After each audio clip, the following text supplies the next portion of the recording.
Kelly Latshaw, the flute instructor at Colorado Mesa University.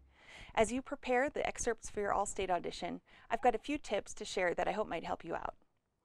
The pieces this year are both from Ernesto Kohler's Romantic Etudes for Flute, Opus 66. I'll start with Etude number 21, The Seashore. I especially like this etude because I grew up near the coast and I spent many happy hours playing in the ocean as a kid. Kohler's marking, imitando il rumore delle onde, means imitating the sound of the waves. The tempo marking, andantino agitato, indicates that it should feel a little restless. The composer uses specific markings to imitate how the waves of the sea change and grow.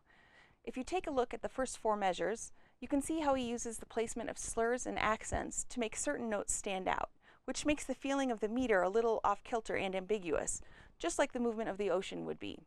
Really try to bring these out.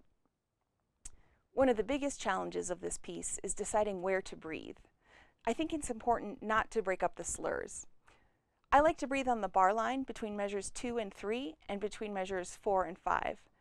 I like to treat the last beat of measure 6 as a pickup into the next measure, so I breathe before it and then not again until the bar line at the end of measure 8. For the second half, I use the same pattern as the material is so similar. You might notice that in measure 9, a tempo is marked, meaning the performer should return to the original tempo of the piece. However, no change in tempo is marked before that.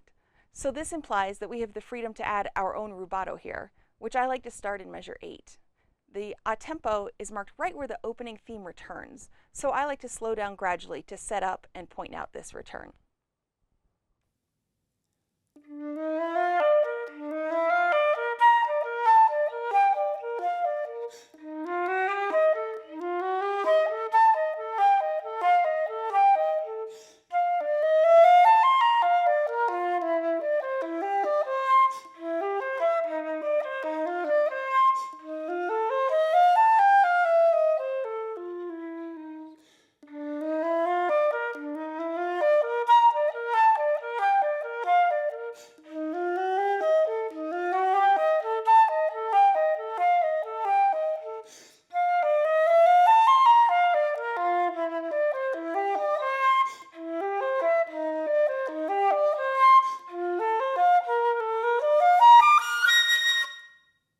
The other excerpt is from Etude number 16, Cantabile alla Moderna. This piece requires a lot of attention to detail. There are a lot of accidentals, and you want to make sure that you carry them through the measure unless marked otherwise. Kohler also writes very specific slurs that you should follow carefully. The title and markings give us some guidance on the feeling of the piece. Cantabile means singing, maestoso means majestic, and con ardore means to play with great feeling and passion. In this etude, it's better to not breathe on any bar lines so you don't break up the flow of the phrases.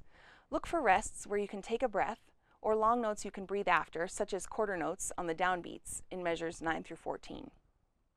Take care that when you have a half note or quarter note tied to a 16th note, like measures 5 or measure 15, you are not late getting to the next 16th notes. It's also important to make sure that when you have 16th notes followed by triplets, for example, measures 9 and 10, that these contrasting rhythms are clear and accurate. In ascending passages, make sure to keep your airstream very fast and supported as you reach into the higher register. It can be easy to go sharp in these situations. One way to combat that is to think of having an open throat, not tightening it. In measures 15 and 16, ben eguale is marked, meaning you should play these 16ths very evenly. There's a great opportunity to make a big dynamic contrast between the forte in measure 9 and the piano in the similar phrase in measure 13. I like to then grow in volume from the piano dynamic, leading to the big moment in measure 16.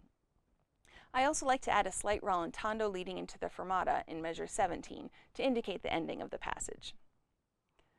I hope this information helps you in your preparation. Please feel free to reach out if you have any questions or if you'd like a free lesson with me, either in person or online. My email address is klatshaw@coloradomesa.edu. Best of luck to you with your audition.